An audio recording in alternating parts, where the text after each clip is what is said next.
Salvación número 30 ya. Vamos a ver los profetas del norte, un tema muy bonito y muy interesante. Vamos a iniciar de una vez con una oración. En el nombre del Padre, del Hijo y del Espíritu Santo. Amén. Ven Espíritu Santo y llena los corazones de tus fieles y enciende en ellos el fuego de tu amor.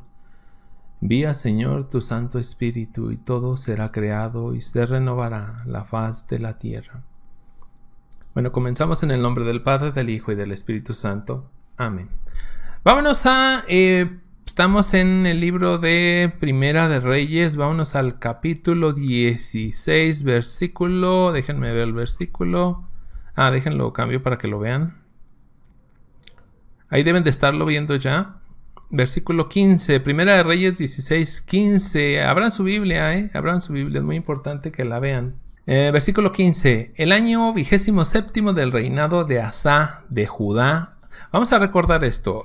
Judá está al sur e Israel, el reino de Israel, está al norte. En el sur, la vez pasada nos quedamos con que estaba Roboam reinando y en el norte estaba Jeroboam. La semana pasada cometí un error en los temas finales y por ahí cambié Roboam por Jeroboam. Ahí discúlpenme por si alguno lo va luego a dar este mismo curso, tenga ese cuidado, que ahí me equivoqué. Bueno, entonces al norte es Jeroboam, es que es muy parecido el nombre. Y al sur es Roboam. Sí, así es. Al norte van a estar 9 dinastías diferentes. Al sur solo la dinastía de David, es decir, solo va a reinar la familia de David, los hijos, los nietos, etc. ¿Sí? Bueno, ¿qué más? Bueno, hasta ahí. Ahora sí, vamos. Ya estamos en contexto, vamos al versículo 15. El año 27 del reinado de Asa de Judá, Zimri llegó a ser rey por 7 días en Tirsa. 7 días. Zimri va a ser rey del norte por 7 días. Los reinados del norte en general van a tener muchos problemas. Y aquí, por eso quería ver desde Zimri. No los vamos a ver a todos los reyes, porque son muchísimos. Bueno, son muchos. Pero sí quería que vieran cómo es de complicado el norte. La tierra que no es la de la descendencia de David, sino donde va a haber 9 descendencias. Dice, Zimri llegó a ser rey por 7 días en Tirsa. El pueblo sitiaba la ciudad filistea de Gibetón. En el campamento el pueblo se enteró de la noticia. Zimri conspiró contra el rey y lo asesinó. Ese mismo día en el campamento todo Israel proclamó a Omri, comandante en jefe del ejército, como rey de Israel. Es decir, se proclama Zimri rey, luego el pueblo proclama a Omri, que se parece mucho también, como rey. Y vamos al versículo 17. Omri y todo Israel subieron entonces a Gibetón para sitiar Tirsa. Cuando Zimri vio que la ciudad estaba a punto de caer, se encerró en la fortaleza del palacio y le prendió fuego, y así murió en el incendio del palacio. Pues también había cometido los pecados que disgustan a Yahvé. Había seguido las huellas de Jeroboam y el pecado con que éste había arrastrado a Israel.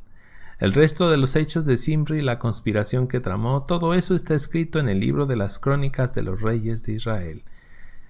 Entonces solo fueron 7 días los que gobernó este hombre y de inmediato lo atacaron, el mismo pueblo de Israel, y acabaron con él. En su lugar va a quedar Omri. Vamos a ver a Omri. Versículo 21. El pueblo de Israel se dividió. Unos querían nombrar rey a Tibni, hijo de Ginat. Otros estaban con Omri. Los partidarios de Omri ganaron a los de la tribu, a los de Tibni, hijo de Ginat. Tibni murió y Omri pasó a ser rey. Omri llegó a ser rey de Israel el año 31 del reinado de Asa en Judá. Fíjense cómo mencionan quién es el rey en el sur cuando llega un nuevo rey, más o menos para ubicarlos. Podemos notar que los reyes en el sur son más estables que en el norte. Reinó 12 años. Después de haber reinado 6 años en Tirsa, compró a Semer, la colina de Samaria, en 2 talentos de plata y comenzó a construir en esa colina. De hecho, aquí pasa a ser Samaria la capital. De ahí viene lo del pueblo de los samaritanos. Y ahorita lo vamos a ver un poquito más amplio, sobre todo en temas finales. Versículo 25. Omri hizo lo que es malo a los ojos de Yahvé. Otro. Todos los reyes del norte, todos sin excepción, van a hacer lo malo a los ojos de Dios. No van a ser buenos reyes, van a ser pésimos reyes. Imitó la mala conducta de todos los que habían reinado antes que él. Siguió las huellas de Jeroboam. Jeroboam fue el primero y fue como que marcó el camino para todos los demás reyes. Jeroboam, hijo de Nebat, y los pecados que había cometido y a los que había arrastrado a Israel. Sus ídolos provocaron la cólera de Yahvé, Dios de Israel. Y luego dice al final, cuando Omri se acostó con sus padres, lo enterraron en Samaria. En su lugar reinó su hijo Ahab. Aquí Ahab es un rey muy famoso. Acá arriba dice Acab, pero no es Ahab. Les digo, un rey muy famoso, no solo por él, sino también por su esposa, Jezabel. Vamos a leer versículo 29. Ahab, hijo de Omri, llegó a ser rey de Israel el año 38 del reinado de Asa de Judá. Fíjense cómo Asa sigue reinando en el sur y acá ya van 3 reyes o 4. Entonces, les digo, es muy estable en el sur, poco estable en el norte. Ahab, hijo de Omri, reinó 22 años, este ya duró mucho, en Israel desde Samaria. Ahab hizo lo que es malo a los ojos de Yahvé y fue peor que todos los reyes anteriores. O sea, no hizo nada más lo malo a los ojos de Dios, sino que fue el peor de los reyes hasta este momento. No le bastó con imitar los pecados de Jeroboam, hijo de Nabat, habiendo tomado como esposa a Jezabel, hasta la marqué aquí. De hecho, el Apocalipsis la marca como símbolo del mal a Jezabel. Dice, hija de Itobaal, rey de los sidonios, no era israelita. Se puso a servir a su Baal y a postrarse ante él. Le levantó un altar en el templo de Baal que construyó en Samaria. Ahab levantó también un poste sagrado y por sus muchos otros pecados provocó la cólera de Yahvé, Dios de Israel, mucho más que todos los demás reyes. Este es el peor hasta ahorita de los reyes con que ha tenido que lidiar el pueblo incluso, ¿no? Aunque también el pueblo se echaba a perder junto con el rey. Dice, los demás reyes de Israel que habían venido antes que él. En su tiempo, Giel de Betel refundó Jericó. ¿Se acuerdan que Dios les dijo que no volvieran a fundar Jericó? Que si la fundaban, el que la fundara iba a perder a su hijo menor, algo así, y el que la terminara iba a perder a su hijo mayor. A ver, creo que aquí mismo dice, en su tiempo Giel de Betel refundó Jericó, puso sus cimientos a costa de su primogénito Abiram. Ahí está. Si ponían sus cimientos tenían que perder a su primogénito, y esto le pasó. Dice, y cuando instaló las puertas, sacrificó. Esto es peor, o sea, él mismo las sacrificó. Sacrificó a su segundo hijo, Segub. Vamos a marcarlo aquí. Según la palabra que había dicho Yahvé por medio de Josué, hijo de Nun. Esto lo vimos hace bastantes meses ya. Tiempos de Josué. Vamos al capítulo 17. Bueno, aquí hay muchas cosas muy interesantes, pero vamos a ver solo detallitos, lo voy a comentar. Vamos a ver a Elías. El profeta en el que nos vamos a concentrar hoy es Elías, principalmente. Versículo 1. Elías, que era de Tisbe, de Galaad, fue a decir a Ahab, tan cierto como que vive Yahvé, Dios de Israel, a quien sirvo, que no habrá en estos años ni rocío ni lluvia, a menos que yo lo ordene. A menos que el profeta diga lo contrario, va a haber una sequía. Hasta que lo ordene el profeta, no se va a quitar la sequía. Eso es bien interesante. Fíjense el poder del profeta. Fíjense la fe del profeta. Los mandatos de Dios los sigue el profeta. Pero no tiene ninguna duda, eso es lo que a mí me llama mucho la atención, no tiene ninguna duda este hombre. Él anuncia lo que va a suceder y así sucede. Ojalá y tuviéramos esa fe del profeta. Bueno, y viene, la sequía, nos lo vamos a leer, vamos un poquito más adelante. Dios le dice, voy a comentarlo, Dios le dice a Elías que se vaya a Sarepta, a una viuda que vive ahí con su hijo. Resulta que esta viuda, otra cosa importante aquí, importantísima de hecho, que Sarepta es la tierra de donde viene la reina Jezabel. También Sarepta, que es en Sidón, también está en una hambruna, en una sequía. Hay problemas con la comida. Y no se nos pase que las viudas no podían vivir más que de la caridad de los demás. Pues resulta pues que esta viuda no tiene ya para comer. Solo le queda un poquito de harina y un poquito de aceite. Ella tiene en su mente que va a preparar esa harina, con esa harina y ese aceite, un pequeño pan. Se lo va a dar a su hijo y otro pedazo a ella. Y dice, nos prepararemos para morir. Bueno, llega el profeta y el profeta le dice, no, prepara ese pan y dámelo. Entonces la viuda se queda así como que, yo imagino la viuda, oye, espérate, pues, todo lo que nos queda. Y él le dice con mucha fuerza, les digo, este profeta me encanta porque no dudaba. Bueno, hay un momento en que sí va a dudar. Aquí no. La mujer le obedece y le da al hombre ese pedazo de pan. Pero luego completa hasta para su hijo y para ella. Y dice que el aceite no se acabó, la harina no se acabó y siguió dando. Y es curioso porque se supone que el dios Baal es un dios providente, es el dios de providencia, que a sus pueblos les daba harina en abundancia y aceite en abundancia. ¿Y qué es lo que no tiene? La mujer esta no tenía aceite ni harina y que el resto del pueblo tampoco tiene aceite ni harina. En el único lugar donde va a haber en abundancia aceite y harina es en la casa de la viuda. Es donde está el profeta de Yahvé, no el de Baal, sino el de Yahvé. Y ese es un mensaje extraordinario que nos va a recordar, y lo vamos a ver en temas finales, a Egipto, ¿sí? Cómo Dios ataca a los dioses egipcios, donde más les duele. Voy a leer acá abajo, dice el versículo 13, Elías le dijo, no temas, anda y haz lo que te digo, solo que prepara primero un pancito, que traerás, luego harás otro para ti y para tu hijo. Y dice al final, versículo 16, la harina aquí dice tiesto, en otro dice del cuenco, no se acabó y el aceite del cántaro no se terminó, según la palabra que Yahvé había dicho por boca de Elías. Nos demuestra Dios que Dios sí es providente, no como Baal. Pero pasa algo, se muere el hijo de la viuda, su único hijo, lo único que le quedaba, su hijo se muere. Entonces le va y le reclama al profeta, oye, pues ¿qué pasó, no? ¿Acaso has traído a Dios para que mi hijo muera por mi pecado? Eso es muy interesante, pero no lo vamos a comentar. Y leo en el versículo 21. Entonces, fíjense lo que va a hacer el profeta.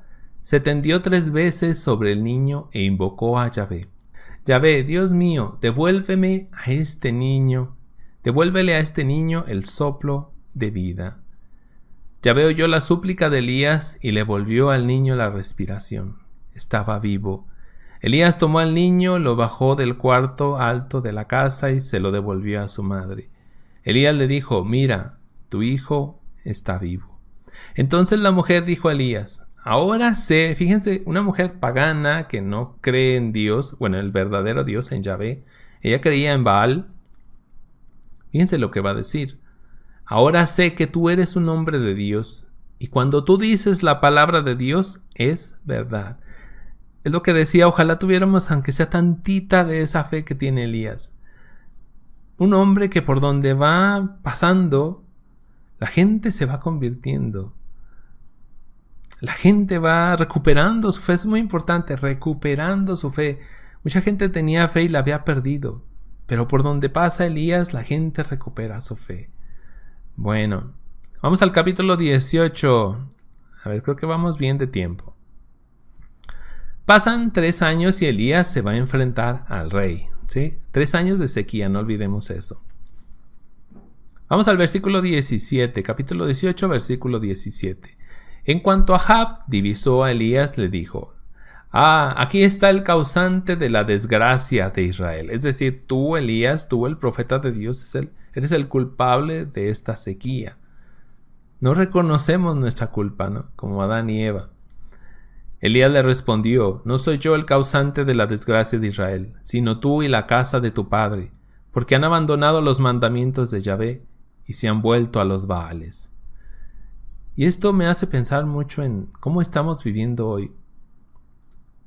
Nuestra época es una época donde reinan muchos Baales de todo tipo.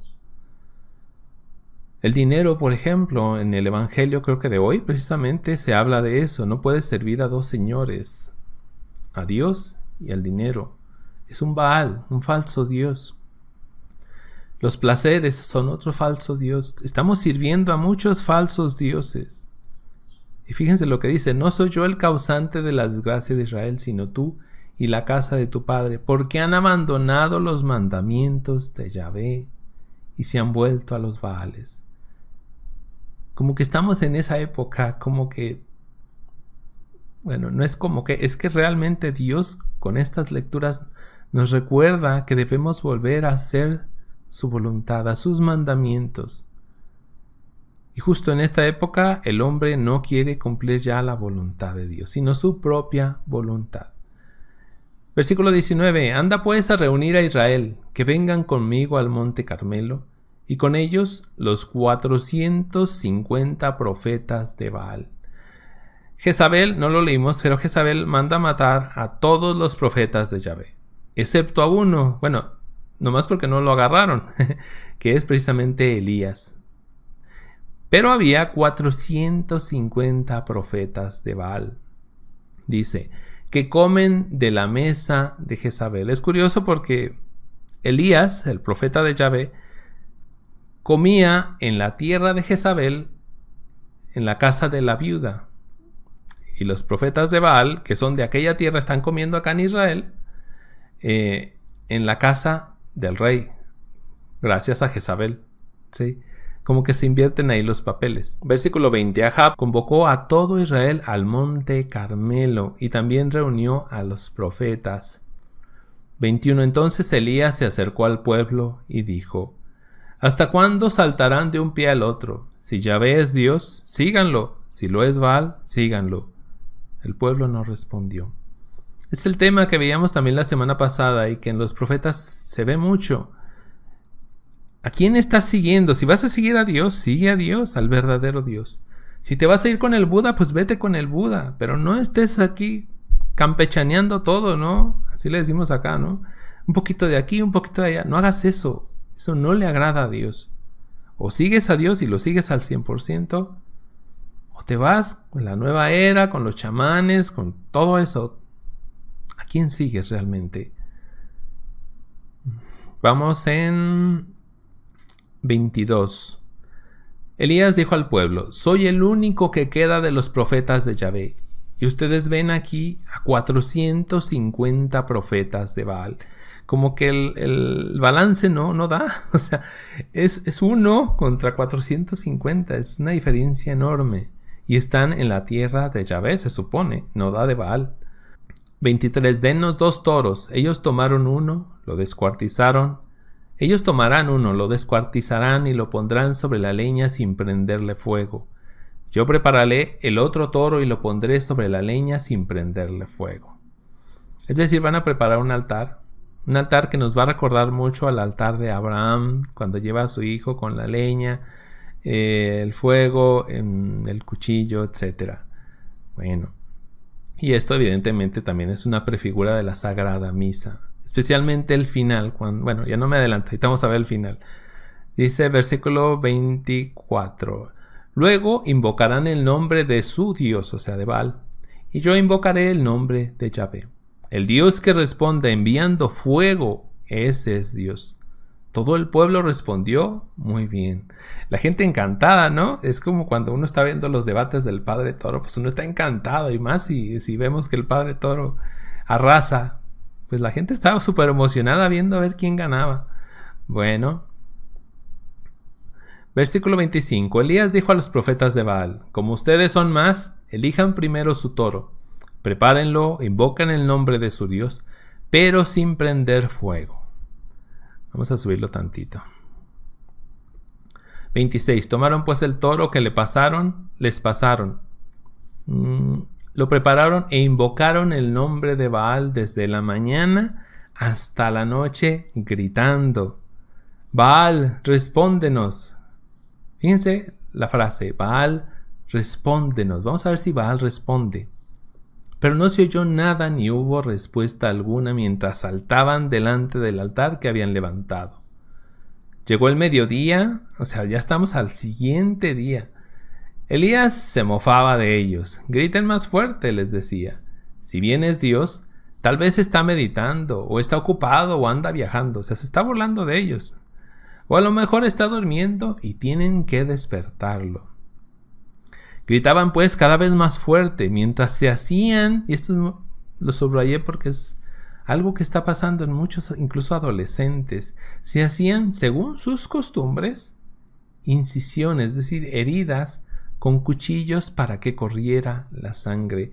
Hoy se hace esto mucho en el satanismo y me he enterado de algunos adolescentes que lo hacen simplemente por sentir placer.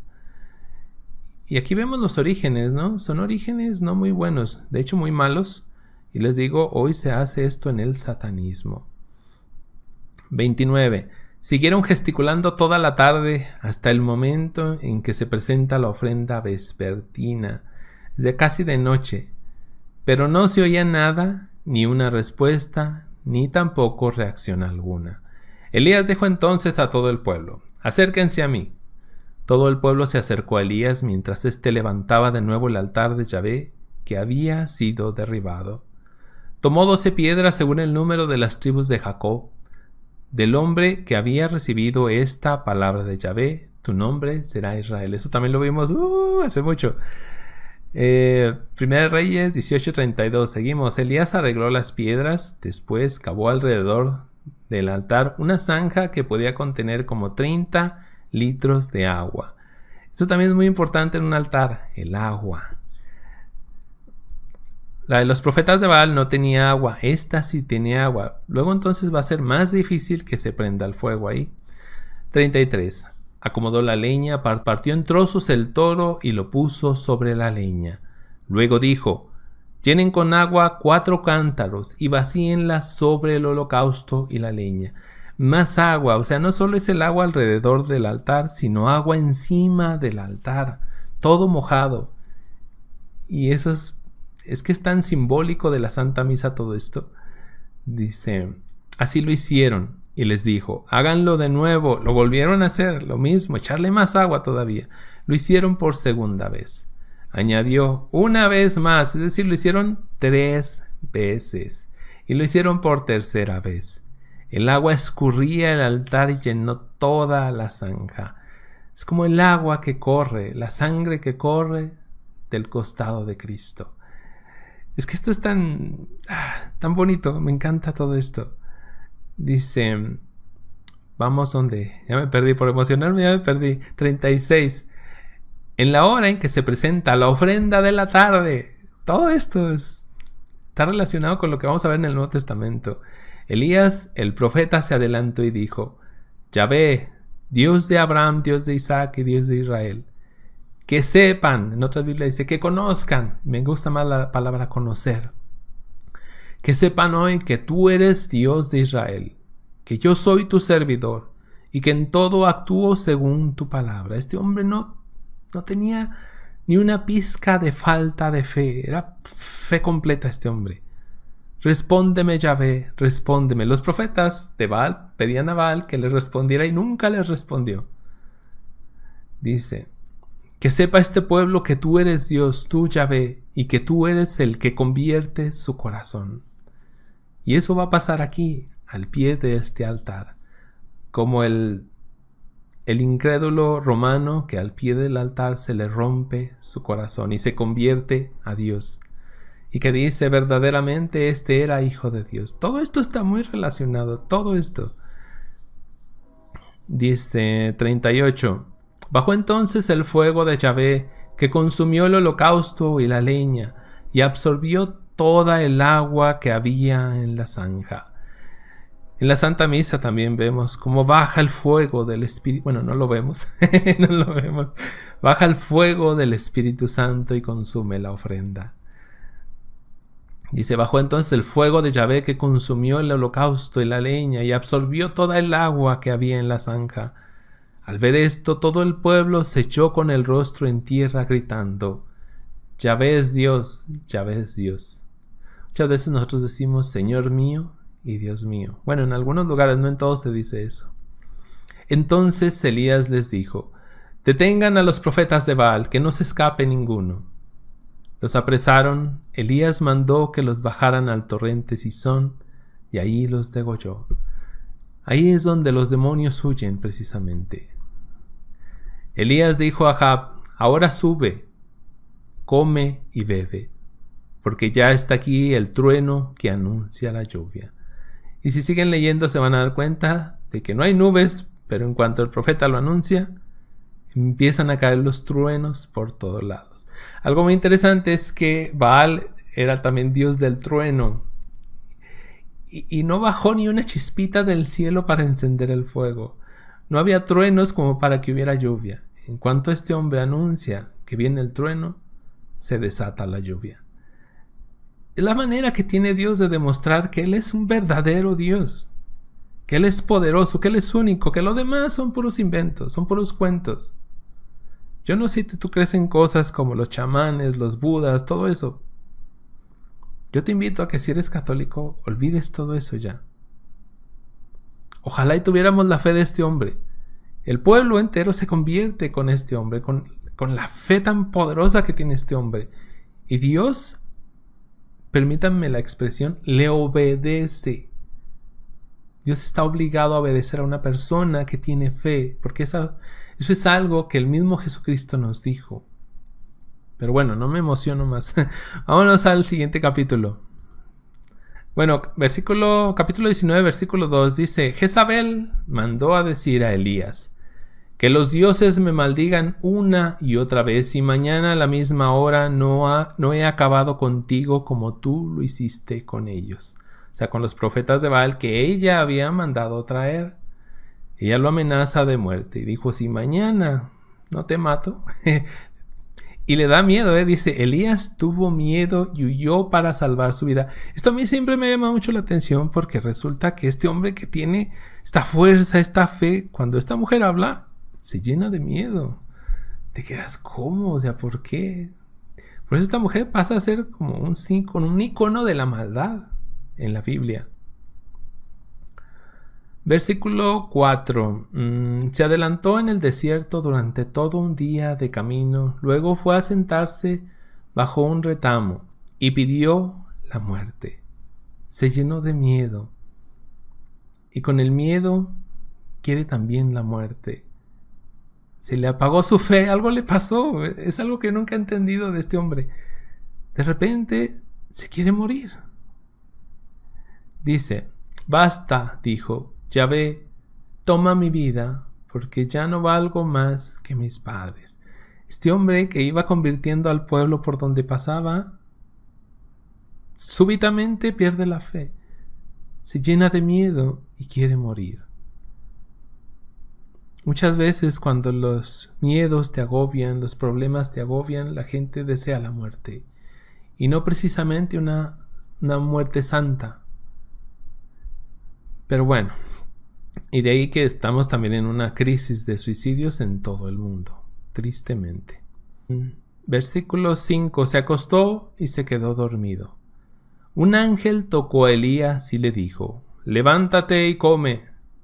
Miró y vio que había allí cerca de él una tortilla, un pan, cocido sobre piedras y un cántaro de agua.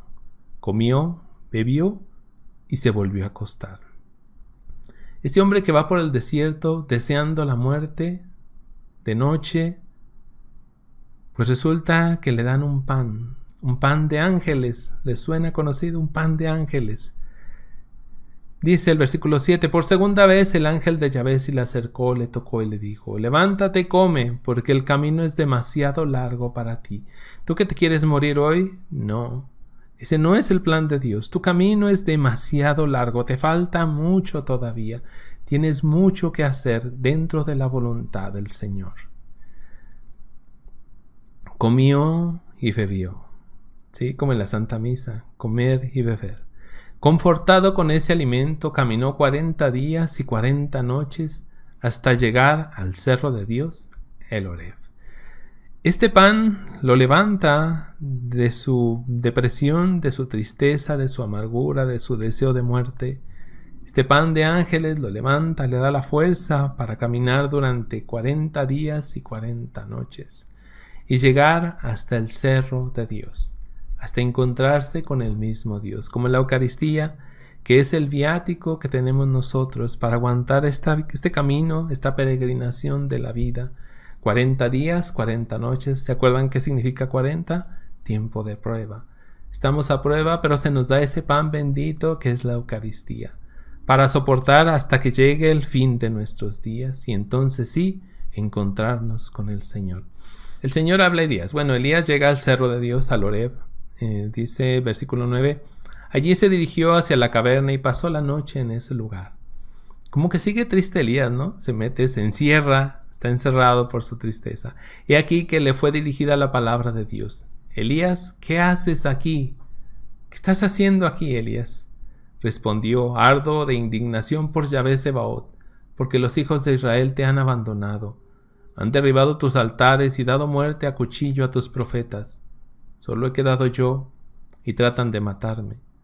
Yahvé le respondió, sal fuera y quédate en el monte delante de Yahvé. Es decir, no te quiero encerrado. Sal y quédate delante de Dios.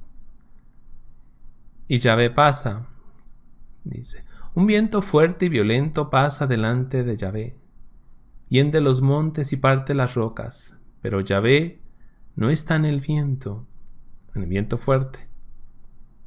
Después del viento viene un terremoto, pero Yahvé no está en el terremoto. Después del terremoto un fuego, pero Yahvé no está en el fuego. Después del fuego se sintió el murmullo de una suave brisa. Cuando Elías la oyó, se cubrió el rostro con el manto, salió y se mantuvo a la entrada de la caverna. ¿Dónde estaba Dios? Ni en el fuego, ni en el terremoto, ni en el temblor. No. Él estaba en la suave brisa, en la tranquilidad de tu cuarto, dirá Jesús, en el silencio de tu cuarto, de tu corazón. Eliseo, vamos a ver Eliseo. Elías va a tener un discípulo que va a ser Eliseo. Esto no lo vamos a tocar, pero bueno, Elías resulta que hace 8 grandes milagros. Eliseo, que recibe la doble, así dice, doble porción del espíritu de Elías, hace 16 grandes milagros, más grandes milagros. Luego entonces, para algunos, Eliseo es mucho más grande que Elías. Pero como vamos a ver con el Catecismo de la Iglesia Católica, Elías es considerado el padre de todos los profetas. Bueno, vamos al versículo 19. Partió de allí Elías y encontró a Eliseo, hijo de Safat, quien estaba arando. Tenía 12 medias hectáreas de tierra para arar y estaba en la 12ª, en la número 12. 12 apóstoles, 12 tribus. Todo esto hay que tenerlo siempre en mente. Elías se le acercó y le tiró encima su manto. Inmediatamente, dejando sus bueyes, Eliseo corrió tras Elías. Permíteme, le dijo, que vaya a abrazar a mi padre y te seguiré. Pero Elías le respondió, puedes volverte. Era algo sin importancia. Es decir, Elías lo está llamando, pero Eliseo dice, primero voy por mis padres. ¿A eso qué le suena? Algo de eso dijo Jesús. Es que todo esto, si no entendemos todo esto, nos va a costar entender a Jesús, ¿eh? Luego cuando vemos todas estas cosas y volvemos a leer lo que dice Jesús en los evangelios, lo vemos con otros ojos, se nos abren los ojos, porque las posibilidades son muchas y nosotros las teníamos cerradas por no estudiar el Antiguo Testamento. Dice, puedes volverte, era algo sin importancia. Eliseo se alejó, pero para tomar la yunta de bueyes y sacrificarlos. Que dijo, de una vez aquí, ya no me voy. Dice, asó su carne con el yugo y se la sirvió a su gente. Luego se levantó, salió tras Elías y entró a su servicio. Ya no se fue a despedir. Ya no se fue a despedir. No solo eso, sino que mató a los bueyes que traía. Es decir, acabó con todo, como decimos hoy, quemó sus naves. Quemó las naves y de aquí soy. Bueno, Eliseo, ya dije, va a ser un profeta grande, grande, grande. No lo vamos a ver, pero va a ser grande. A ver, déjenme... No me acuerdo cuál era el otro capítulo que íbamos a ver de aquí, o ya no. O vámonos hasta el 20... No. Ustedes todo esto léanlo, yo les invito, léanlo con calma, despacio, vean cómo son estos reyes. Están revueltos los reyes del norte y del sur, así es que tengan cuidado en ese aspecto. Segunda de Reyes, capítulo 2, versículo 1. Yahvé hizo subir a Elías al cielo en un torbellino. Así fue. Fíjense, dice que Dios subió a Elías al cielo en un torbellino.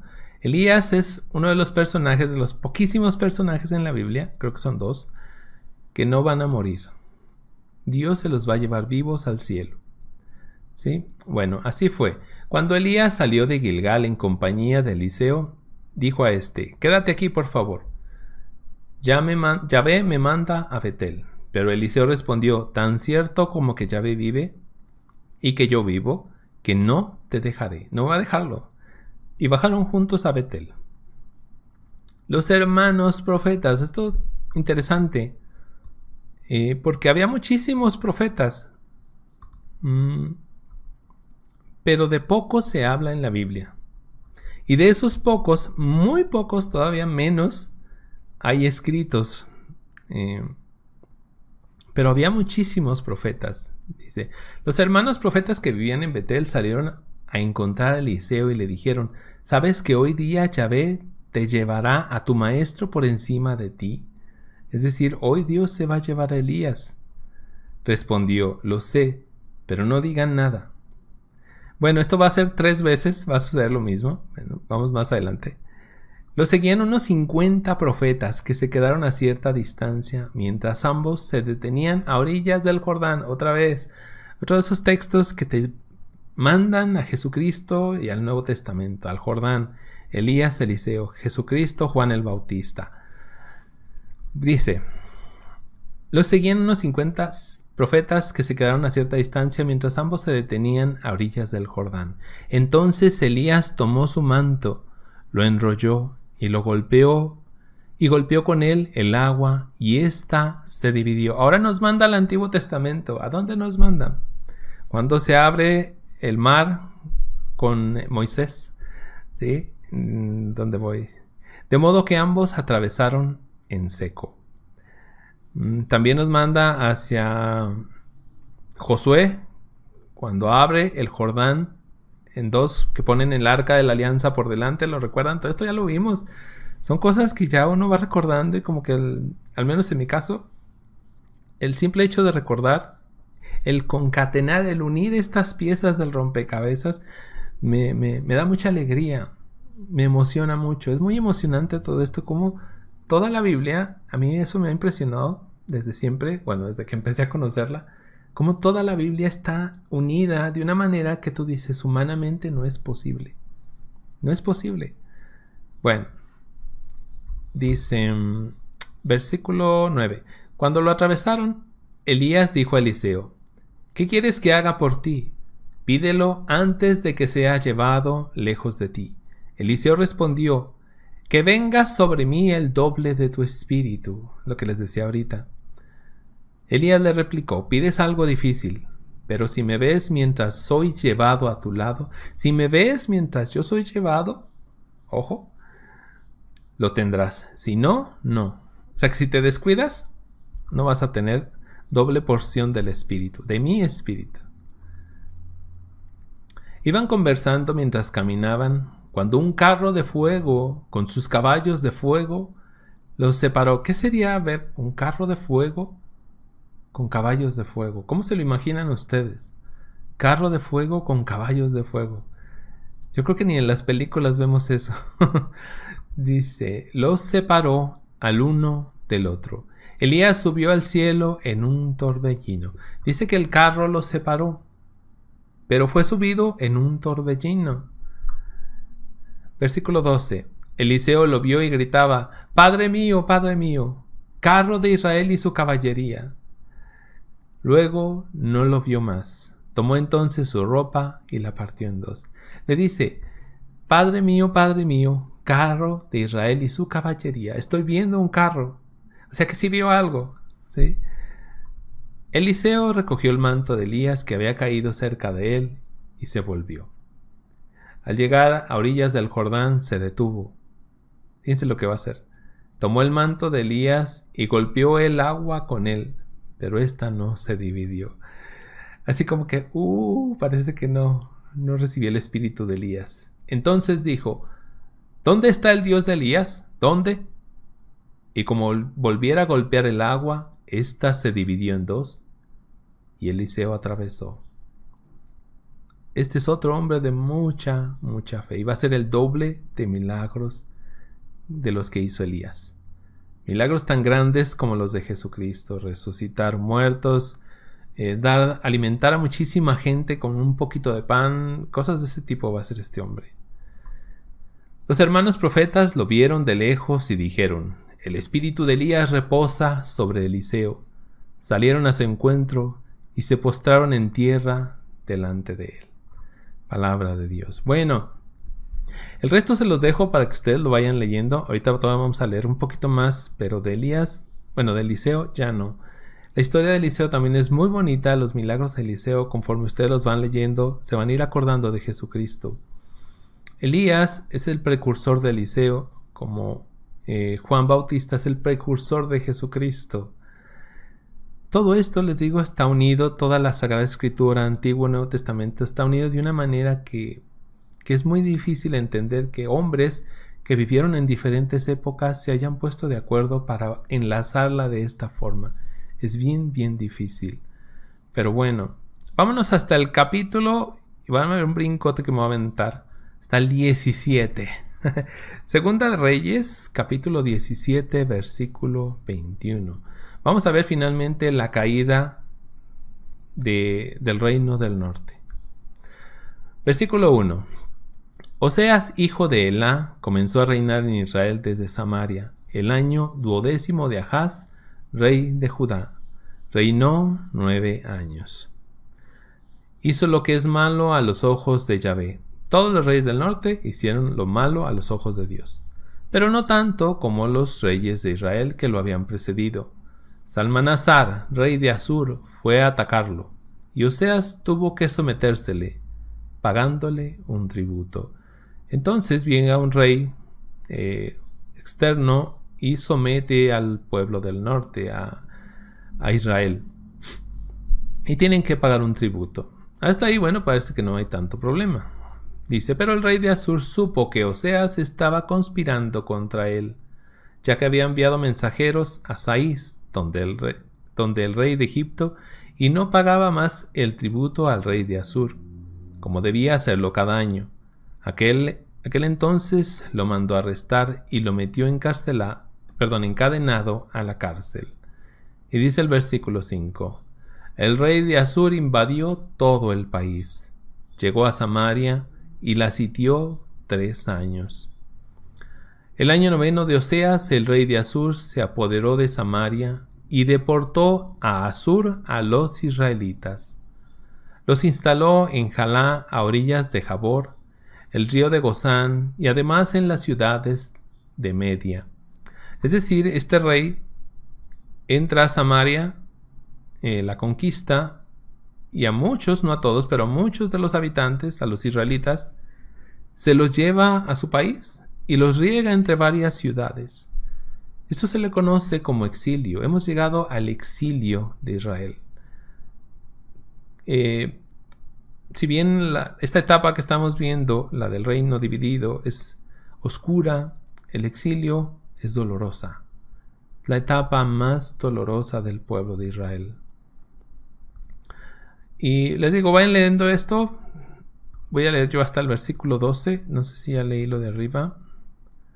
Bueno, dice, está dando aquí las razones de por qué pasa esto. O sea, no es culpa de Dios. Dice, se pusieron a servir a ídolos inmundos, siendo que Yahvé les había dicho no hagan eso. Yahvé, sin embargo, les había llamado la atención a Israel y a Judá por boca de todos los profetas y todos los videntes. Renuncien a su mal comportamiento y observen mis mandatos y mis órdenes según esa ley que ordené a sus padres y que les comuniqué por boca de mis servidores los profetas. Pero no hicieron caso y se mostraron más tercos que sus padres, que no han creído en Yahvé su Dios. Y todo eso es parte de lo que estamos viviendo hoy. Y luego llegan los exilios, el doloroso exilio, ¿no? Y nos quejamos con Dios. Vamos más adelante, ya vamos a terminar. 24. El rey de Asur trasladó gente de Babilonia. Esto es muy importante. El rey de Asur trasladó gente de Babilonia, de Cutá, de Abá, de Hamat y de Sepharvayim, y la instaló en las ciudades de Samaria, en lugar de los israelitas. Así tomaron posesión de Samaria y se establecieron en sus ciudades. Es decir, este rey que había conquistado toda Samaria, o el reino del norte, trae de muchas ciudades, Babilonia, Cutá, Abá, Hamat, Sepharvayim, trae gente y la mete a Samaria. ¿Sí? Entonces se quedan los poquitos que había, israelitas, y llega esta gente nueva. Y eso va a llevar a algo todavía peor. Dice el 29. Pero cada pueblo se hacía sus propios dioses y los ponían en las ermitas de los lugares altos que habían construido los samaritanos. Cada pueblo lo hacía en las ciudades donde vivía. Como eran pueblos lejanos, no eran israelitas, pues todo el mundo empezó a hacer sus ídolos, se trajo sus ídolos, sus creencias, su fe. Pero algo curioso que pasó y no lo leí es que Dios dice ahí, manda leones y empiezan a atacar a esta gente. Entonces le dicen al rey, ¿sabes qué? Mandamos a esta gente, pero el Dios de aquellas tierras está enojado, entonces hay que mandarles un sacerdote para que esta gente sepa adorar al Dios de esa tierra. Y sí, mandan un sacerdote que les enseña, pero al mismo tiempo que adoran, entre comillas, al Dios de esa tierra, Yahvé, van a adorar a sus propios dioses. Lo peor de todo también es que los pocos israelitas que había, pues se casaron con ellos y la fe se diluyó totalmente. Se diluyó. Entonces hay un choque todavía mayor entre Judá y Samaria. Se hacen ya muy ajenos. Lo que aquel era un tremendo reino en tiempos de Salomón, prácticamente va a desaparecer. 33 dice, servían a Yahvé y al mismo tiempo a sus dioses, según las costumbres de las naciones donde provenían. Palabra de Dios. Bueno, esto es lo que vamos a ver hoy. Vamos a los temas finales. Aquí está, temas finales. Entonces vemos esta imagen del profeta Elías invocando a Dios y baja fuego y consume la ofrenda. ¿Sí? Los profetas del norte, historia de la salvación, 30 ya. Estamos 7, el reino dividido. El ascenso de los profetas. Se la copié a un teólogo erudito en Biblia. Se llama Jeff Cavins, que fue primero católico, luego se hizo pastor protestante y luego se regresó a la iglesia católica. Dice así él: la apostasía de Israel inaugura el periodo de los profetas en la vida de Israel. Los profetas y los hombres sabios siempre se encontraban en el Antiguo Testamento de una forma u otra, pero con el surgimiento de los reyes infieles, Dios levanta un flujo continuo de profetas para actuar como un control y para llamar a la gente a la fidelidad, a la alianza. Esto es muy importante. Llamar a la gente a la fidelidad, a la alianza. Es la chamba, el trabajo número 1 del profeta. Llamar a las personas a ser fieles a la alianza con Dios. Eso en el Antiguo y eso en el Nuevo Testamento. En otras palabras, a la conversión. ¿Sí? ¿Qué es el papel principal de un profeta? Los profetas hebreos advierten del juicio por infidelidad, pero también dan esperanza de una restauración. El libro se llama Walking with God, Caminando con Dios, de Jeff Cavins. Brevemente una introducción a los profetas. No lo vamos a ver a fondo porque esto sería un montón de información. Y como hemos dicho aquí, lo que nos interesa es meditar aquello que nos hace acercarnos más a Dios y convertir nuestra vida. Entonces, lo teórico a veces no es tan... Bueno, siempre va a ser, pero no es que sea tan urgente, tan importante, creo yo. Ya si ustedes se quieren meter a eruditos, pues ya es otro boleto. Tendrían que saberse esto y otras muchas cosas más. Bueno, hay profetas mayores y profetas menores. Los profetas mayores se les llama así porque tienen escritos muy amplios. Y los profetas menores tienen pocos escritos en comparación con los mayores. Esa es la diferencia. Son mayores porque escribieron mucho. Son menores porque escribieron poquito. Y se acabó. Esa es la diferencia. Hay 4 profetas mayores: Isaías, Jeremías, Ezequiel y Daniel. 4 profetas mayores: Isaías, Jeremías, Ezequiel y Daniel. De estos vamos a hablar la semana que viene, ¿sí? Y 12 profetas menores: Oseas, Joel, Amós, Abdías, Jonás, Miqueas, Nahum, Habacuc, Sofonías, Ageo, Zacarías y Malaquías, ¿sí? Profetas del reino del norte. El principal de todos los profetas es Elías, ¿sí? Él, que por cierto no escribió nada, no mandó a escribir nada, pero sí se escribieron mucho de lo que él hizo.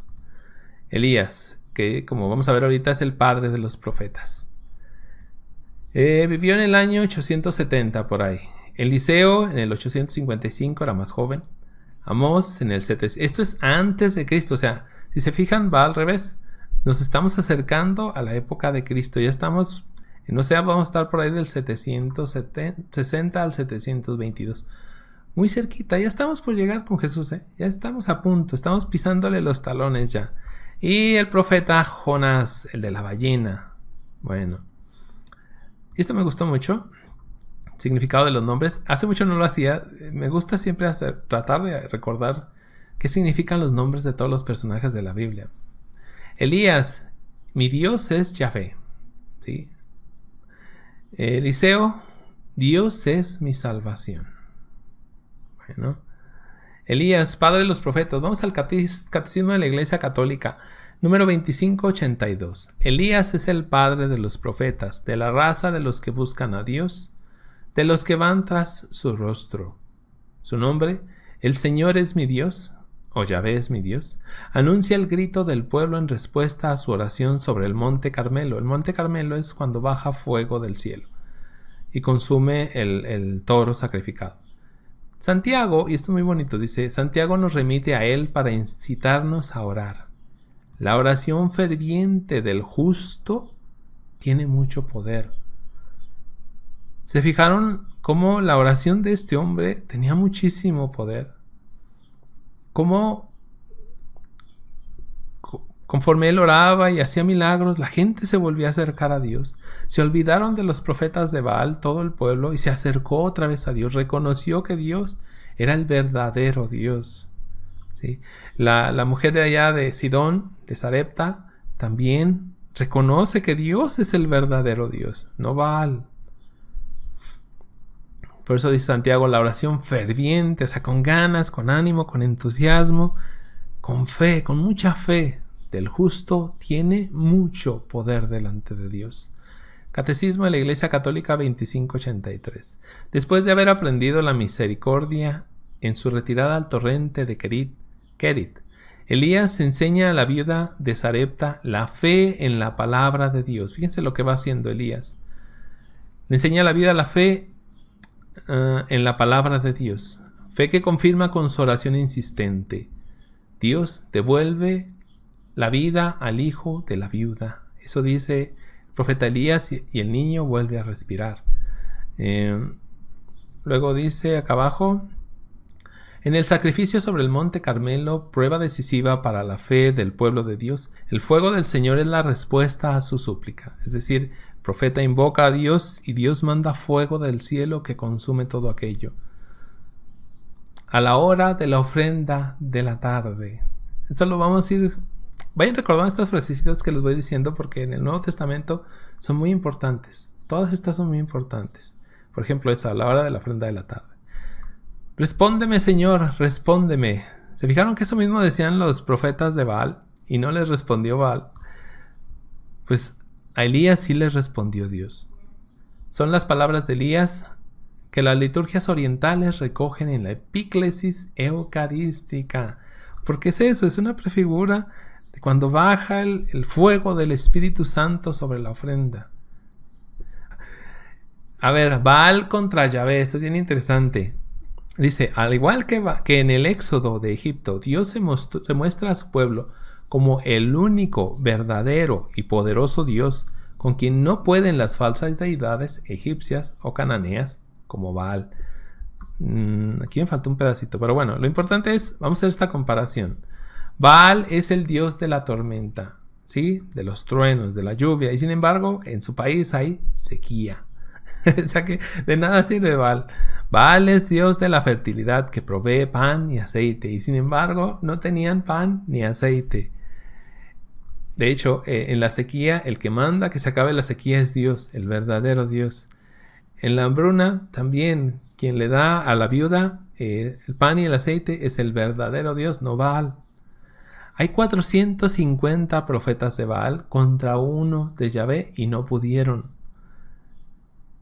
Baal es Dios del fuego y del relámpago y no es capaz ni siquiera de prender el altar. ¿Quién lo enciende? El verdadero Dios, por quien se vive, como dice la Santísima Virgen de Guadalupe. Ahí vemos la comparación entre Baal y Yahvé. El exilio y los samaritanos. En el año 722 a.C., el imperio de Asiria tomó la capital de Samaria y conquistó Israel. Para evitar conflictos, Asiria exilió a muchos de los sobrevivientes, dispersándolo por su vasto imperio. Trajeron 5 tribus paganas a Samaria, Israel. Estas tribus se casaron con los israelitas restantes y de ahí nacerán los samaritanos. Este es el origen de los samaritanos. ¿Se acuerdan del buen samaritano? ¿Se acuerdan de la samaritana que habla con Jesús? Y de varios más personajes de Samaria, samaritanos. Bueno, de aquí surgen ellos. Y vamos a ver precisamente a Jesús y la samaritana. Una partecita, ¿no? Porque está muy amplio. Ustedes pueden leer casi todo el capítulo 4 de San Juan. Vamos a leer solo un pedacito que es muy importante. Juan 4 del 16 al 18. Jesús le dijo, vete, llama a tu marido y vuelve acá. La mujer contestó, no tengo marido. ¿Se acuerdan de que decíamos que el rey era el marido y la esposa es el pueblo? Tengan eso en cuenta. Jesús le dijo, has dicho bien, no tienes marido, pues has tenido 5 maridos, y el que tienes ahora no es tu marido. Porque tu marido, tu verdadero marido es Dios. Has tenido ya 5. Has seguido a 5 diferentes pueblos. Y no han sido tus maridos. ¿Sí? Y el que tienes ahora tampoco es tu marido. En eso has dicho la verdad. Cuando uno piensa que Jesús le está hablando del esposo a la samaritana, que sí le está hablando del esposo. Pero también, como ya lo hemos visto muchas veces en la Escritura, Jesús está hablando de otra cosa.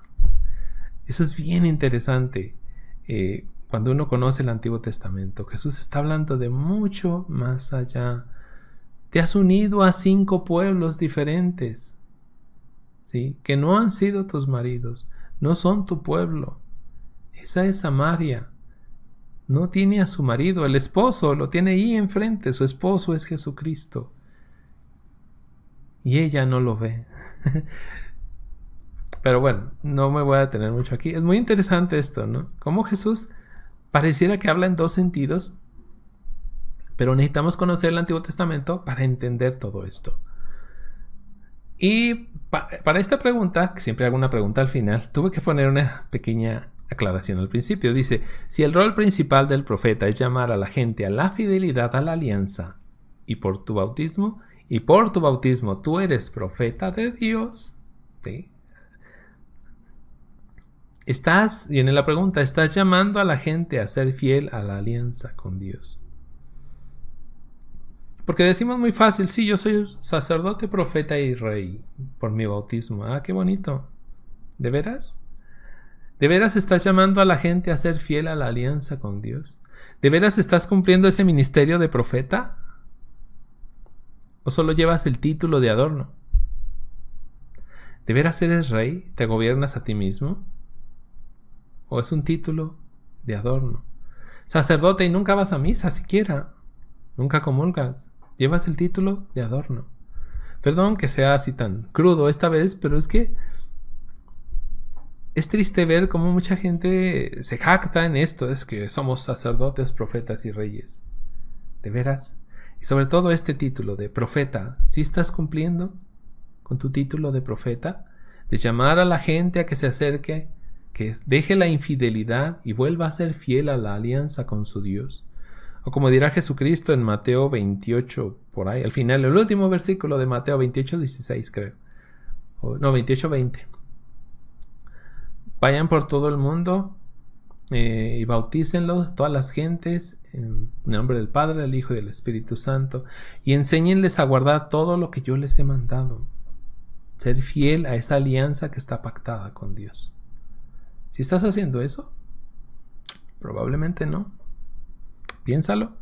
Y bueno, ahí le dejamos. Vamos a leer algunos comentarios antes de terminar. Silvia Rodríguez, buenos días, hermano Francisco. Qué gusto volver a escuchar las enseñanzas. Lo extrañamos el sábado pasado. Trataré de ser más constante, de verdad. Yo creo que me voy a presentar 3 semanas sí y una no al mes. Aunque ya estamos cerca del fin. Beverly pregunta, estoy queriendo hacer una donación por PayPal, pero no le puedo, tengo que poner un correo o cómo. Y pongo el dinero, pero no sé cómo cambiarlo. Bueno, el cambio es automático, no te preocupes. Nada más si consulta antes cuánto vale $1 para que sepas cuánto estás depositando, no sé, en la moneda de tu país. Si necesitas un correo electrónico, puedes usar el mismo que utilizas aquí en YouTube. Y ya es todo. No te va a pedir muchos datos. ¿Sí? Y gracias. Hola hermano Francisco, gracias por compartir bendiciones. Una pregunta, eso lo leemos en la Biblia, ¿verdad? Sí, de hecho lo que estaba leyendo, lo que tú veías aquí en blanco, me lo voy a volver a poner. Ahí lo vas a ver. Esta es la Biblia, aquí están los versículos, nomás que es una Biblia digital, pero sí, todo eso está en la Biblia. Estamos viendo el libro primero de los Reyes y el libro segundo de los Reyes. Iniciamos hoy. Pero sí, todo esto está en la Biblia, ¿sí? Salvo mis comentarios, eso hay que aclararlo. Lean Eliseo. Si Elías hace 8 milagros grandes, Eliseo hace 16. Si Elías es prefigura de Juan el Bautista,